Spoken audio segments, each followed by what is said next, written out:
ցանկությունը գուցե կա, բայց հետևողական կլինեն, պարոն Ասատրյան, այս հայտարարության հետ կապված ես տեսա հիշեցումներ տարբեր մարդկանց կողմից, որ նույն ԱՄՆ-ից հայտարարում էին, որ էթնիկ զտում թույլ չեն տա, որ Լաչինի միջանցքը պետք է բացվի, այսինքն հայտարարությունները գուցե հնչեն, բայց արդյոք հետևողական կլինեն։ Մենք գործ ունենք տարբեր ադմինիստրացիաների հետ, այո, նախկին ադմինիստրացիան հայանպաստ էր, բայց նախկին ադմինիստրացիան այդքան ոնց որ ասած վճռական չէր իր քայլերի մեջ, դա չի վերաբերվում միայն Հայաստանին, դա ողջ աշխարհում էր, հա, նույն Ուկրաինայի պատմությունը, նույն Թայվանի հետ պատմությունը, իրանք հայտարարում էին, հա, իրանք իրենց ճիշտ ուղուն տանում էին, բայց քայլերը, որ պետք է անեին, այդքան էլ վճռական չեն։ Իսկ նոր ադմինիստրացիան անկախատեսելի է,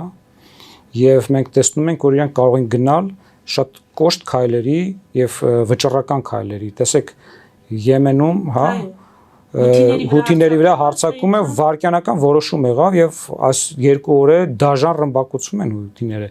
Իսկ նախկին ադմինիստրացիան եւ նավատորմ ուղարկեց եւ այլ, բայց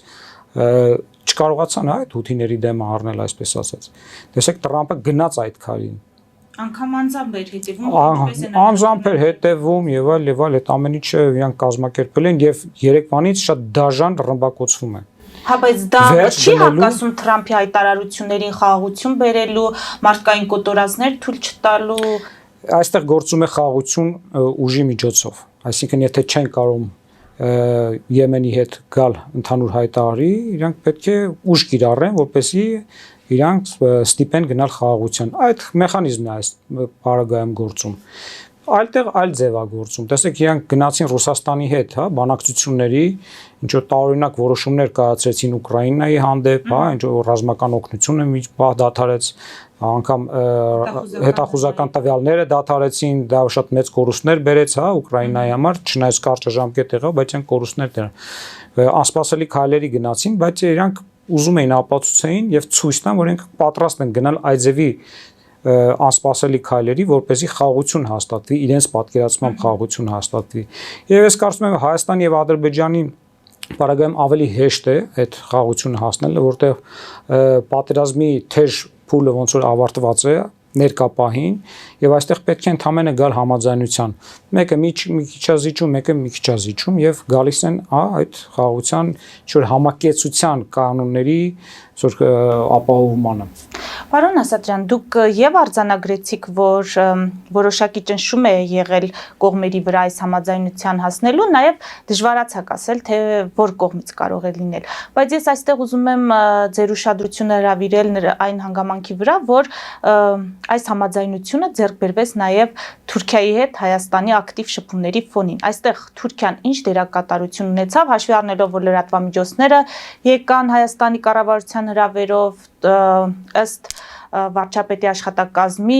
բազմաթիվ հոդվածներ, ռեպորտաժներ են պատրաստվել Հայաստանի դիրքորոշումը արտահայտող, անգամ թուրքական այդ լրատվամիջոցները ներկայացրել են, որ ըստ Հայաստանի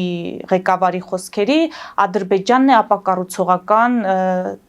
դիրքավորում ունի այս բոլոր գործընթացներում։ Տեսեք, Թուրքիայի դերակատարությունը ինչպիսին էր այս ամենը։ Թուրքիայի դերակատարությունը տարածաշրջանում շատ մեծ է բավականին, դա մեր դուրը գալիս է, թե դուրը չի գալի, դա այլ հարց է, ինքը լուրջ դերակատար է, ինքը աշխատում է եւ Ռուսաստանի հետ եւ Միացյալ Նահանգների հետ է աշխատում, այսինքն միջնորդ է եւ իր քաշը դիրքը բավականին մեծ է եւ հաշվի չնստել Թուրքիայի դիրքորոշման հետ բավականին դժվար կլինի տարածաշրջանում։ Եվ ես կարծում եմ հայ-թուրքական հարաբերությունների կարգավորումը դա այդ խաղաղություն, հայ-ադրբեջանական խաղաղության ենթատեքստի շարունակությունն է։ Առանց դրա դժվար կլինի մենք շարունակելը։ Այո, Հայաստանի եւ Թուրքիայի միջև շփումները պետք է ակտիվանալ, որովհետեւ երկխոսության ընթացքում է, ձևավորվում, այդ գործընկերային հարաբերությունները եւ մենք կարծում ենք, որ այո, չկա պաշտոնական հարաբերություններ, Հայաստանի եւ Թուրքիայի միջեւ, բայց երկար տարիներ հիմա չթաքցնենք, մեր գործարար օղակները եւ Թուրքիայի գործարար օղակները շփվում են իրանց հետ եւ այդ ամեն ինչը պետք է ստանալ ավելի պաշտոնական երանգ պետք է ստանա եւ այո, շփումները պետք է ավելացնել։ Չէ, իմ հարցը այն մասին էր արդյոք նկատելի էր թուրքական նաև ազդեցություն ադրբեջանական կողմի վրա, որպեսզի գային այսպիսի համաձայնության։ Միանշանակ, տեսեք, Թուրքիան բազմիցս է Ադրբեջանին արդեն հանրային տիրույթում հայտարարել, որ այն ինչի համար դու պայքարել ես Հայաստանի դեմ, դու ստացել ես իմ օգնությամբ եւ հիմա եկել է ժամանակը, որ դու անես այն ինչ որ ձեռատալի արդեն Թուրքիան, իսկ Թուրքիան ինչ է ձեռք տալի, որ միջին միջանցքը սկսի աշխատել, որտեղ միջին միջանցքի աշխատելու պարագայում Թուրքիան դառնում է շատ լուրջ դերակատար աշխարհում։ Այսօր կռիվը գնում է լոգիստիկ ճանապարհների համար, մենք դա գաղտնիք չի արդեն։ Եվ Թուրքիան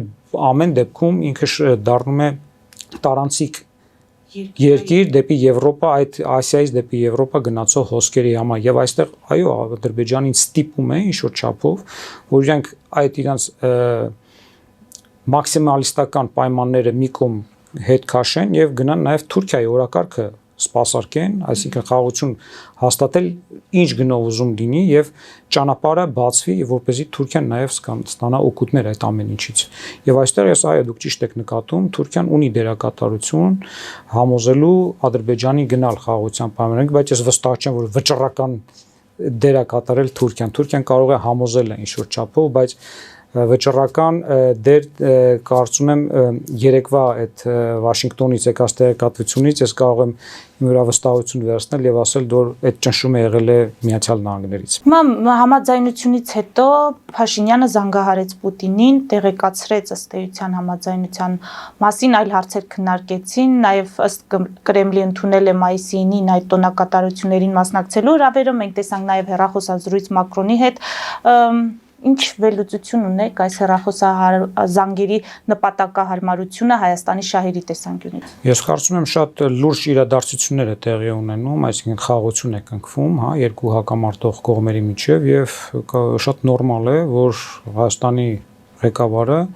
իր տեսակետները է հայտնում տարածաշրջանում ազդեցություն ունեցող երկրների ղեկավարներին, դա Ռուսաստանն է, դա Իրանն է, դա մեր դաշնակից Ֆրանսիան է ոչ ֆորմալ դաշնակից Ֆրանսիան է, բայց պարտավորեն իրանք տեղեկացնել ընթացքի մասին։ Շատ նորմալ է, դա տեղավորվում է դիվանագիտական հարաբերությունների եւ շատ նորմալ հարաբերությունների շրջանակներ։ Դուք չեք քննադատում մայիսի 9-ին Մոսկվա գնալու համար Փաշինյանին։ Իհարկե քննադատում ենք, ես կարծում եմ այդ օրը բավականին կարևոր օր է, որպեսզի Ռուսաստանի ղեկավարը ցույց տա, որ ինքը միայնակ չէ եւ իր կողքին կանգնած են այլ երկրներ եւ այստեղ Հայաստանի ղեկավարի հայտնվելը մայիսի 9-ի այդ տրիբունայում, որտեղ կանգնած է լինելու նաեւ Ռուսաստանի ղեկավարը, ես կարծում եմ խնդրահարույց է։ Ես կուզեի լսել պարզաբանումներ Հայաստանի ղեկավարության կողմից, թե ինչ նպատակներ են, հա, հետապնդում, որ իրանք հայտնվում են այնտեղ, իրանք հայտնվել են քննադատության թիրախում, հա, արևմուտքի, եւ մենք պետք է հասկանանք որն է այստեղ շահը, եթե իրանք կարողանան համոզել, բացատրել, թե ինչն է դա տալի Հայաստանին, մենք ուշադրությամբ կլսենք, բայց ներկայապային ես կարծում եմ դա ավելնորդություններ գնալ այնտեղ։ Իսկ կարելի է այդ խոսակցությունով ավարտել ինչ որ հիմա խոսացել են Պուտինն ու Փաշինյանը եւ դրանով սահմանափակվել։ Եթե ամփոփենք մեր հարցազրույցը, պարոն Ասատրյան, գերիների թեման շարունակում է շատ զգայուն լինել մեր հանրային ընկալումների տեսանկյունից եւ եթե մենք հայցերը հետ ենք կանչում, իրավական ինչ գործիքներ են մնում այս մարդկանց հետ վերադարձնելու համար, առհասարակ սա քաղաքական որոշման արդյունք է լինելու, գերիների վերադարձը, թե եթե մենք իրավական գործիքից հրաժարվում ենք, ինչպիսին է լինելու նրանց ճակատագիրը ձեզ։ Տեսեք, ես իրավաբան չեմ կարող խորքային վերլուծություններ անել, բայց իմ տեսակետը այն է, որ այո, քաղաքական գործընթացների շրջանակներում կարող են այդ մարդիկ ազատվեն, ազատության ենթարկվեն։ Ես կարծում եմ, որ Հայաստան-Ադրբեջան հակամարտության ողջ ընթացքի ամենադառը էջերից էր, հա, այդ գերեվարումը Արցախի ռազմաքաղաքական անփառունակ էջերից էր Հայաստանի համար, որովհետև ոչ մի պարագայում չպետք է մենք թույլ տայինք, հա, այդ գերեվարումը, որտեղ մենք շատ լավ հասկանում ենք, այն դա նվեր էր Ալիևին, եւ Ալիևը փորձում է այս դատավարությամբ իդեմս այդ մարդկանց դատել ողջ Արցախյան ազատագրական շարժումը եւ մեղադրանքներ ձևակերպել Հայաստանի Հանրապետության նկատմամբ։ Ես կարծում եմ, որ Հայաստանը շատ քիչ լծակներ ունի, որպեսզի այդ մարդկանց ազատ արձակի եւ ինչքան որ հնարավորություն ունի, ես կարծում եմ օգտագործում է եւ 2 օր առաջ մենք տեսանք Եվրոպարլամենտում ինչպիսի միաձայն բանաձև ընդունվեց։ Երեք նույն Մայքլ Ուոլսը հայտարարություն արեց գերիների վերաբերյալ, այսինքն այդտեղ էլ աշխատանք տարվել Միացյալ Նահանգների ադմինիստրացիայի հետ։ Ես կարծում եմ այդ դիվանի գիտական, հա, այդ հնարավորությունները բոլորը իրագործվում է, ինչքան հնարավոր է, բայց դա չի բերելու, ցավոք չի բերելու, հա, մեր գերիների ազատմանը։ Ես կարծում եմ առանց մեղադրական թղթի դատավճռի Ալիևը չի ազատի իրանց, այդ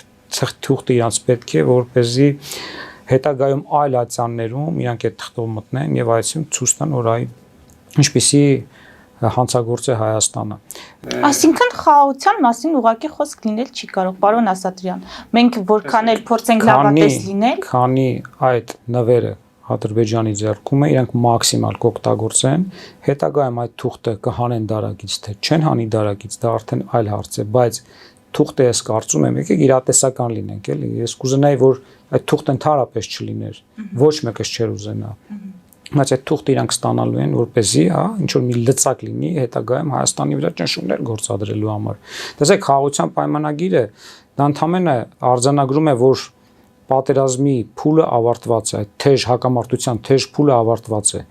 Մենք մտնում ենք այլ հակամարտության փուլ, տնտեսական եւ քաղաքական։ Այդ խաղաղության պայմանագրի ստորագրումը մենք ոչ դառնում ենք բարեկամ, ոչ էլ ինչ որտեղ դառնում ենք գործընկեր։